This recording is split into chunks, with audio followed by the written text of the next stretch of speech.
अस्सलामुअलैकुम वरहमतुल्लाहि वबरकातुह। मोहतरम सामीन, उम्मीद है कि आप हज़रात खैर आफियत से होंगे। अल्लाह ताला आप सभी को सही सलामत रखे और सेहत तंदुरुस्ती से नवाजे।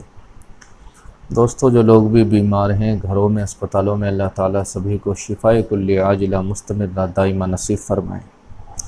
दोस्तों, इस वक्त जो हम बात करने वाले हैं वो तवाफ़ ज़ियारत के बारे में बात करने वाले हैं, क्योंकि तवाफ़ ज़ियारत हज का एक अहम रुकन है। और मैं सभी हाजियों से गुजारिश करूंगा जो भी हज में जा रहे हैं वो इस वीडियो को बहुत ही ध्यान और तवज्जो से सुनें। अगर आपने ये मसला समझ लिया तो समझो कि आपका हज मुकम्मल हो गया और आपका हज बिल्कुल सही हो जाएगा। वरना तवाफ़ ज़ियारत का मसला इतना अहम है कि इसमें अगर गड़बड़ हुई तो आपके लिए जो आपकी अपनी बीवी है वो हराम हो जाएगी। आप उससे जो है सोहबत नहीं कर सकेंगे, मिल नहीं सकेंगे। इसलिए आप जो है तवाफ़ ज़ियारत को बारीकी से समझें कि इसे कब करना है, कब से कब तक करना है और कब से कब तक करना है ज़रूरी है। अगर हम इसे बग़ैर किए अपने मुल्क वापस आ गए तो फिर हमें क्या करना पड़ेगा, तो इसी के बारे में हम बात करेंगे। इसलिए आपसे गुजारिश है कि बहुत ही ध्यान और तवज्जो से इसे समझने की कोशिश करें। तवाफ़ विदा के बारे में तो मैंने कल बताया था, आज मैं तवाफ़ ज़ियारत के बारे में बतलाता हूँ। दोस्तों, जैसे ही आप 10 तारीख़ में शैतान को कंकर मारेंगे, कुर्बानी करेंगे, उसके बाद आप जो है हलक कराएंगे, उसके बाद एहराम उतार देंगे गुस्ल करके और अपने कपड़े जो है पहन लेंगे। तो आपको जो है अब तवाफ़ ज़ियारत करना है। अब तवाफ़ ज़ियारत जो है ये 10 तारीख़ की सुबह सादिक से शुरू होता है और 12 तारीख़ की शाम तक रहता है, यानी सूरज डूबने तक आपको जो है तवाफ़ ज़ियारत करना है। 10 तारीख़ से शुरू होगा और 12 तारीख़ में ये ख़त्म हो जाएगा, यानी तीसरे दिन। तो आपको जो है इन 3 दिनों के अंदर ये तवाफ़ ज़ियारत ज़रूर करना है। कैसे करना है? अभी तो आपको मिना में और रहना है, तो आपको वहीं से मिना से ही आपको चलना पड़ेगा। जैसे ही आप कुर्बानी वगैरह से और हलक वगैरह करा के सब फारिग हो जाएंगे तो आप चाहे तो 10 तारीख़ में ही चले जाएं या अगले दिन 11 तारीख़ में जाएं। इसमें बहुत ज़्यादा भीड़ रहती है, क्योंकि ये तवाफ़ ज़ियारत सबको करना होता है और वक्त सब के लिए एक ही होता है, तो बहुत ज़्यादा भीड़ रहती है। बहरहाल आप मुशक्क़त बर्दाश्त करके आपको जो है इसमें ज़्यादातर पैदल ही सफ़र करना पड़ता है। हो सकता है रास्ते में कोई सवारी मिल जाए, आपका जहाँ खेमा है वहाँ से तो कोई सवारी नहीं मिलेगी। आप जो है काफ़ी दूर जाएंगे तो आगे जा कर के बस मिल भी जाती है, नहीं भी मिलती। बहरहाल जैसे भी हो आपको हरम पहुँचना है मीना से ही, और आपको जो है तवाफ़ ज़ियारत करना है। जैसे आप आम तौर से तवाफ़ करते हैं वही बस नियत जो है तवाफ़ ज़ियारत की करके और 7 चक्कर काट करके और 2 रकात तफ़िल पढ़ के तवाफ़ वाली। और आपको जो है इसमें सफ़ा मरवा भी दौड़ना है। तवाफ़ विदा में सफ़ा मरवा नहीं दौड़ना, और इसमें जो है दौड़ना है।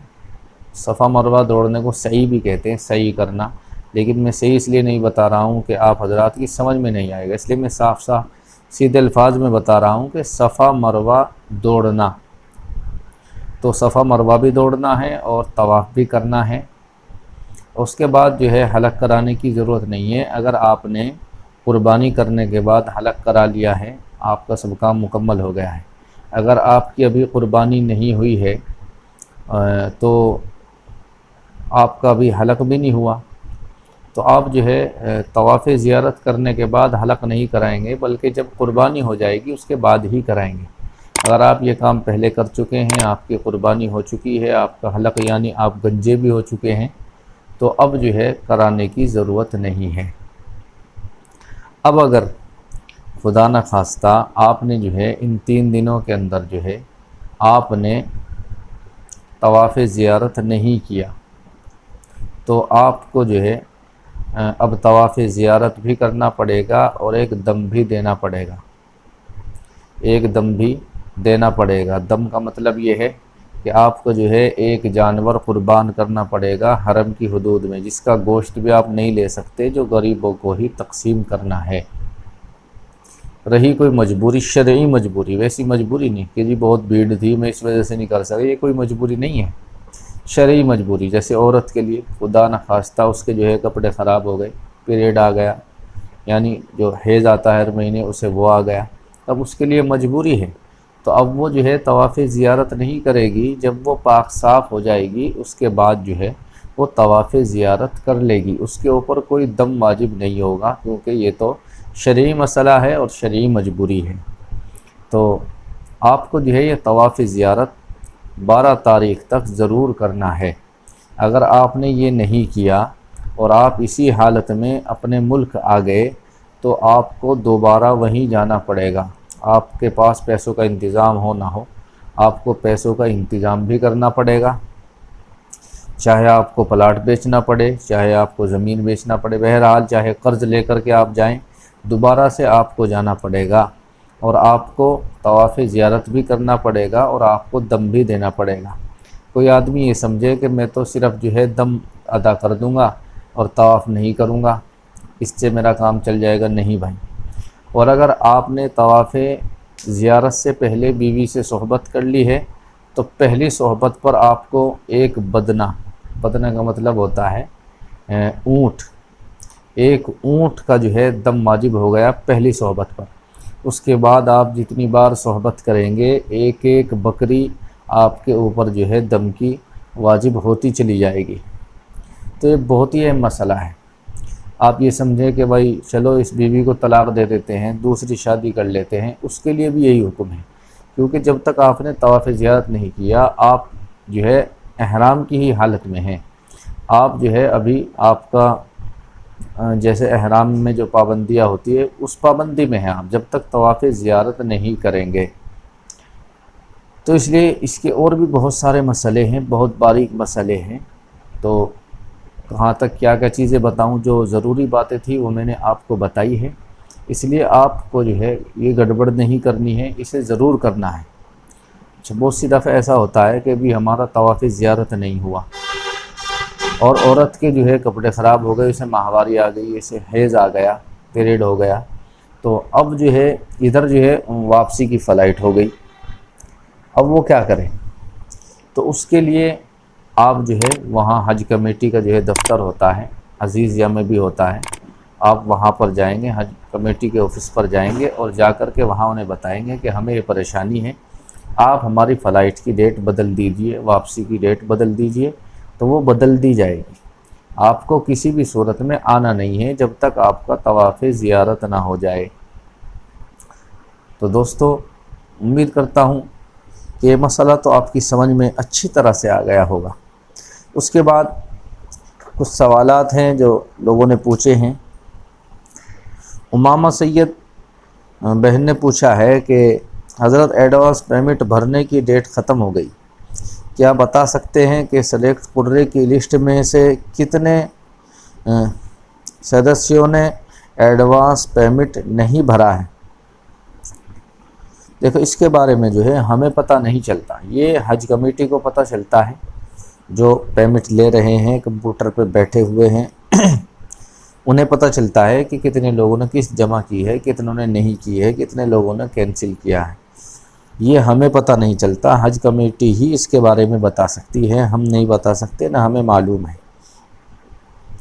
इसी तरह से एजाज़ भाई ने पूछा है कि जिस तरह पहली किस्त जमा करने के लिए मैसेज आया था उसी तरह दूसरी किस्त जमा करने के लिए मैसेज आएगा कि नहीं? आपके जवाब का इंतज़ार रहेगा। एजाज़ भाई, जब आपके पास पहली किस्त का मैसेज आया है तो दूसरी किस्त का भी आएगा इंशाल्लाह, आप इससे घबराए नहीं। लेकिन बहुत सी दफ़ा ऐसा होता है कि किसी टेक्निकल इशू की वजह से या हज कमेटी की वेबसाइट पर रश ज़्यादा रहता है तो मैसेज नहीं भी आ पाता, तो आप इससे घबराए नहीं। आप जो है अपना और नंबर डालकर चेक करते रहें कि उसमें अपडेट हुए हैं या नहीं, और आपके पास जो स्लिप है पेमेंट की उसे आप जो है संभाल के रखें। अगर कोई दिक्कत भी आती है, ऐसा होता है कि पेमेंट उन्हें रिसीव नहीं हुआ है, तो आपके पास एक प्रूफ होगा और उससे जो है आप कंप्लेंट भी कर सकेंगे, हज कमेटी को एक प्रूफ भी दिखा सकेंगे। बैंक में जाकर भी उन्हें कह सकते हैं कि भाई देखो मैंने फ़ला तारीख में ये पेमेंट जमा किया था और ये वहाँ नहीं पहुँचा। तो इंशाल्लाह ये जो मैंने बात बताई है आपकी समझ में आ गई होगी। इसी तरह से वेटिंग लिस्ट कब निकलेगा, इसके लिए भाई कोई लिस्ट निकलने वाली नहीं है, एक एक करके नंबर आता जाएगा, मुस्तकिल इसके लिए कोई लिस्ट निकलने वाली नहीं है।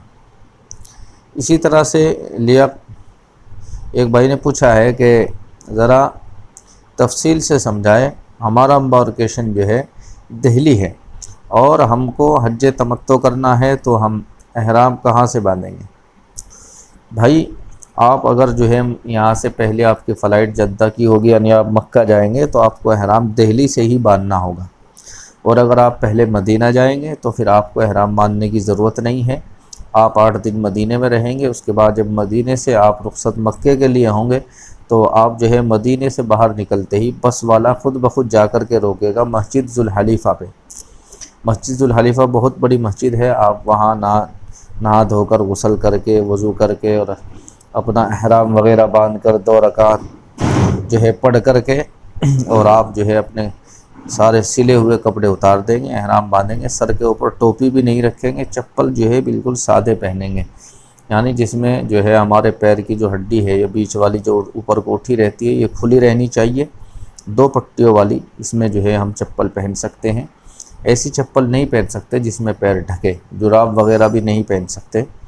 तो आप जो है ये करेंगे और उसके बाद जो है आप वहाँ से मक्का के लिए रवाना हो जाएंगे। एहराम की हालत में आप एहतियात रखें, खुशबूदार चीज़ इस्तेमाल ना करें। खुशबूदार चीज़ जो है तेल, शैम्पू वग़ैरह, इतर वग़ैरह, ये सब चीज़ें इसमें मना है। बीवी से परहेज़ रखें, सिर्फ बात कर सकते हैं वैसी बात ना करें और वैसी नीयत से ना बीवी को छुए। ये बहुत सारी पाबंदियाँ हैं इसमें, इन सब बातों से एहतराज़ करें। तो दोस्तों उम्मीद करता हूँ कि आज की वीडियो में आपने बहुत कुछ सीखा होगा और बहुत अच्छी आपको लगी होगी, इसलिए आप इसे सदका जारिया समझकर लोगों तक जो है ज़्यादा से ज़्यादा शेयर कर दें व्हाट्सअप, फेसबुक पर, ताकि जो लोग हज में जाने वाले हैं उनको तवाफ़ ज़ियारत के बारे में ख़ास तौर से अच्छी तरह से मालूम हो जाए। ऐसा ना हो कि वो इसे जो है छोड़ करके आ जाएं और उसके बाद उन्हें दिक्कतों का सामना करना पड़े। तो दोस्तों अगर आप चैनल पर नए हैं तो चैनल को सब्सक्राइब कर लें ताकि आने वाली वीडियो का नोटिफिकेशन आपको मिलता रहे। आप चाहते हैं कि इसी तरह मैं आपको रोज़ाना सिखाता रहूं और समझाता रहूं तो आप जो है कमेंट करके बता सकते हैं। आपके मन में कोई सवाल है वो भी आप पूछ सकते हैं, इंशाल्लाह जवाब दिया जाएगा। अच्छा जी, फिर मुलाकात होगी अगली वीडियो में। अस्सलामु अलैकुम व रहमतुल्लाहि व बरकातुहू।